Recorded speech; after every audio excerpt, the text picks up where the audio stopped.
It takes strength to be different, to be humble, and to change. It takes strength to become the person you've always wanted to be. And that's a passage out of The Pivot Year by Brianna Wiest. Welcome in. I'm the Hermit Poet, and this is day 106 of the Pivot Year devotion. And if you folks have been with us for all 106 days, you have kept your resolution this year with the Hermit Poet, and we have not missed one day of these devotions. There's 365 of them total, and it'll take us all the way to December. If you've ever wanted to do a resolution and to keep a vow or to keep a promise, this is the best way to do it. Show up every day for 14 minutes, get in the van with me with your notebook, and listen for 14 minutes on how to change your trauma, what it's about, how to change it, how to look at it, and to push the can of healing down the road closer to your healing. That's what it's all about here, folks. We are not a dog and pony show. We are not twerking around. There's no green screens. There's no music. It is just you and I, the Hermit Poet, and you in a van talking man to man, woman to woman about what is important in your life, the healing of your trauma. If that's something you feel like you could use, or you know someone else that could use this simple way of healing trauma, then let them know. Pass this video, share it, hit the subscribe and like button. We are up to 230 students as of yesterday.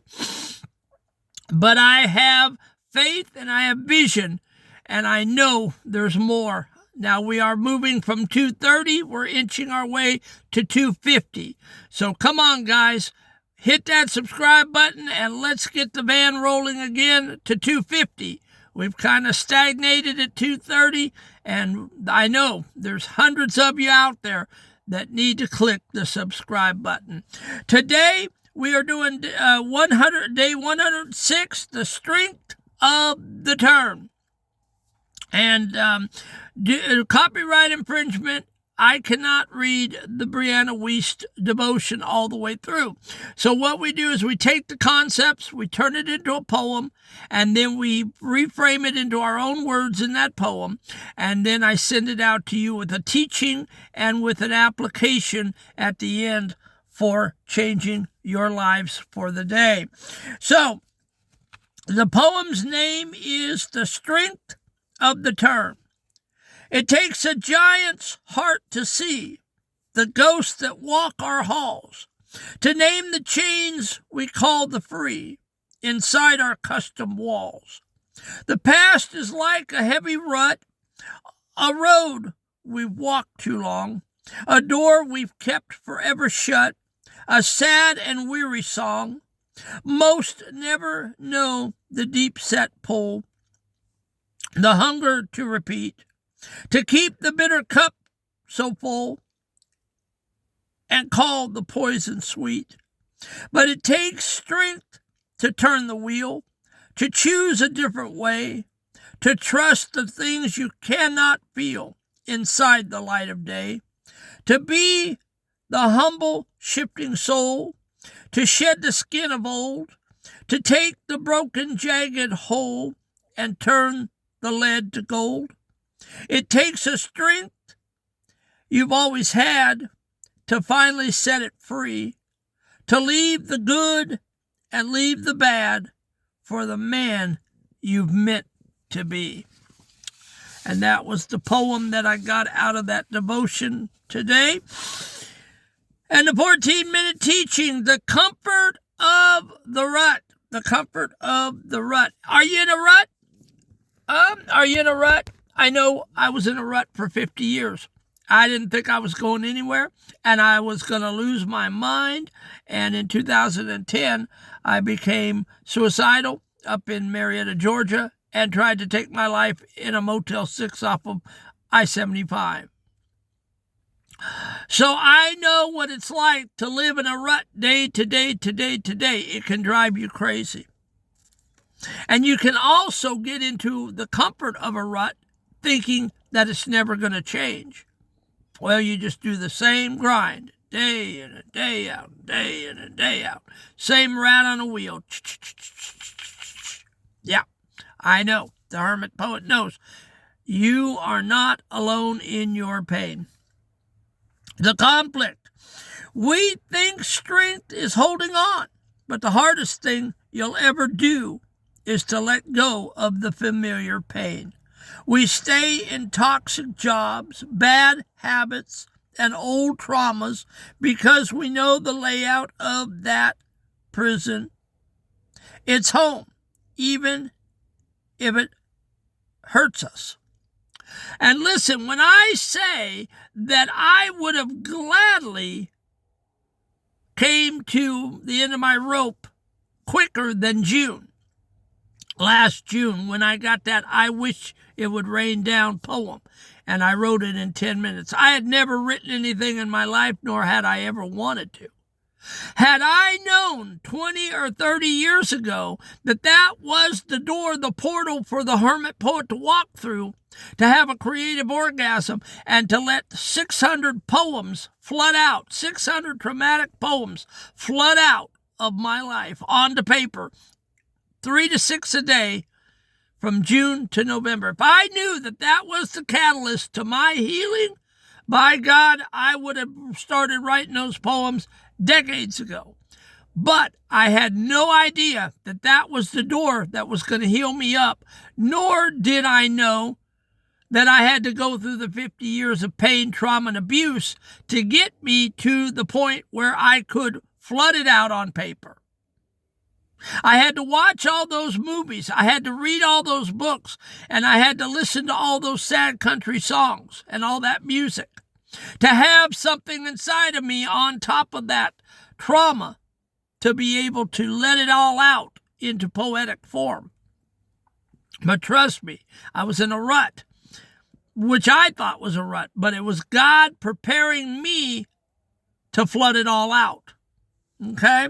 And so you're in that stagnant job. You're in that stagnant life. You are in that day-to-day grind because God is shaping you. He's molding you. He's sanding, papering you down to get you to a point where when that door comes to you, you recognize that door and you open it.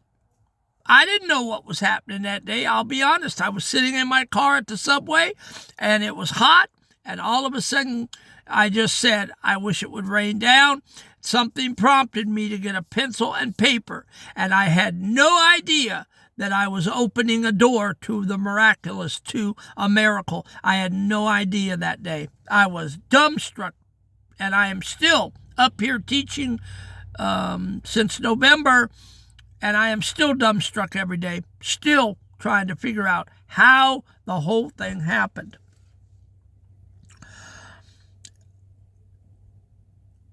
It takes more muscle to change your mind than it does to lift 100 pounds.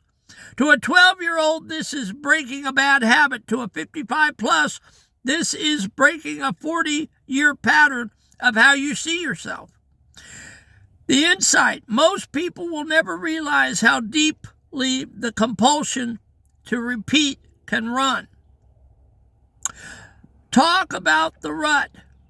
When you walk the same path over and over, the same negative thoughts, the same 144-hour burnout at your job, the same I'm not good enough story. The walls of that path get so high you can't see the horizon anymore. You start to think the rut is the whole world.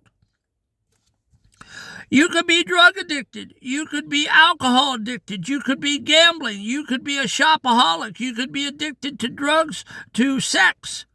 And you have been doing these patterns for so long, and you've made a rut in the road with these addictions so much that the walls are so high that you think this is your whole world. This is who you are. This defines you, but it does not. It does not. You can stop the addictions, and you can get help, and you can go into recovery. But you've got to realize you have a problem. And you've got to realize that you need help. You've got to come to the point where you cry out to God and you say, God, take my life. I can't do it on my own. I'm nothing without you. And when you do that, you watch God will start to heal you in recovery. That's the first step of a 12-step program, or even if you wanted a Christian program. A lot of churches have what they call Celebrate Recovery, and it's part of the Saddleback Rick Warren group, and you can find the books for it online, thriftbooks.com, by John Baker. If you're looking for a recovery program, you can get the Celebrate Bible, Recovery Bible. You can get, if you want to go Christian, if you want to go 12-step, you can get the 12-step program. But do yourself a favor and get out of the rut and go get help.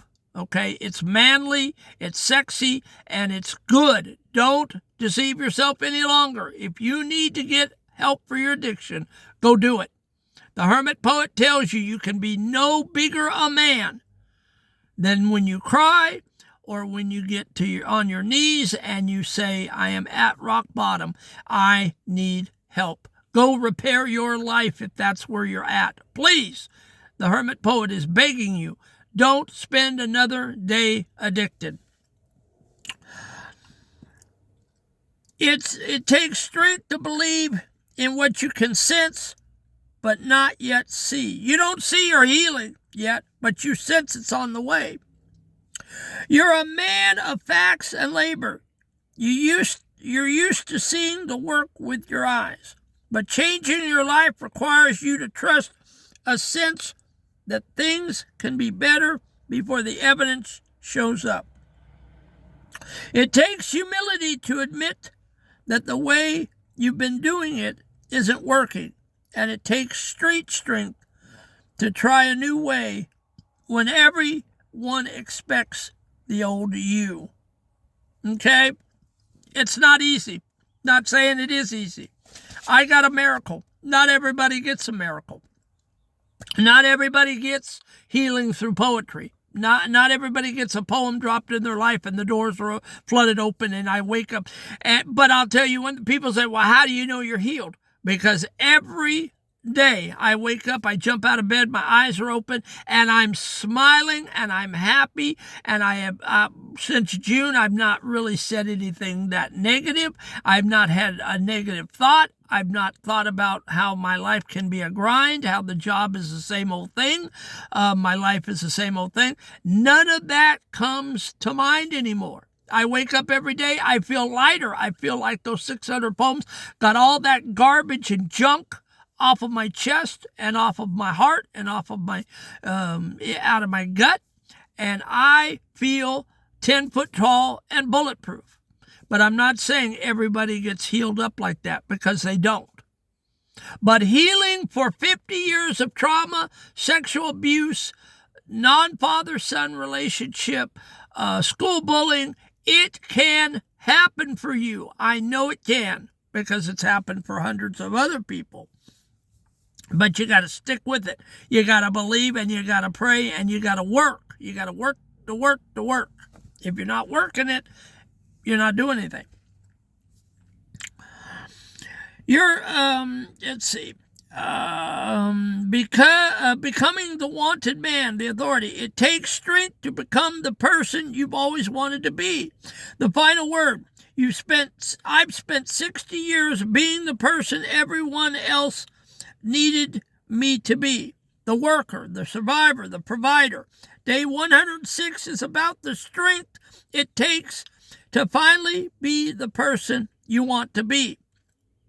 Overnight application. Here's the homework, okay? The pattern breaker. Take the task for the 230 students. Tonight, I want you to identify one small repeat in your life that you do over and over. It could be the way you criticize yourself in the mirror, the way you reach for a drink when you're stressed, or the way you agree to work hours you don't have. The action. Tonight, when that familiar impulse hits, I want you to do the opposite. If you usually look in the mirror and sigh, I want you to look in the mirror and say, I see the strength in those eyes. If you usually say yes to a burden, say no. Break the loop just once to prove you can. Homework. Comment below. What is one familiar thing you are choosing to walk away from tonight? Let's celebrate the turn. So put those comments in the comment column, and I will respond back. I'm very good at answering the comments. I love your comments, and I'm here for your comments. But listen, get up in that mirror tonight and say to yourself, I believe the hermit poet. If the hermit poet can heal up, I can heal up. I'm no different than the hermit poet. God loves me no less than the hermit poet. And if he provided a miracle for the hermit poet, he can provide one for me. And if you're not doing these homework assignments at night, these little simple application assignments, go back and watch the videos a couple of times and get this down in your soul and take notes so you'll have the notes and do the applications. They're simple, they're easy, and they drive home the points that we're talking about every day. I love you, and I pray for you. I pray for all 230 of you in the class, and I pray God's richest blessings, and I pray that God will heal you up in good time. I know he can, and I know he will. You just have to believe, but you have to work the plan, and you have to believe, and you have to get up out of the floor, and you can't continue to trigger, and you can't continue to get up on that wall of suicide. You got to come down off the wall, and you got to stop climbing up there. All right, guys, have a great day. We will catch you for day 107, and we will talk about the river of strength tomorrow. God bless.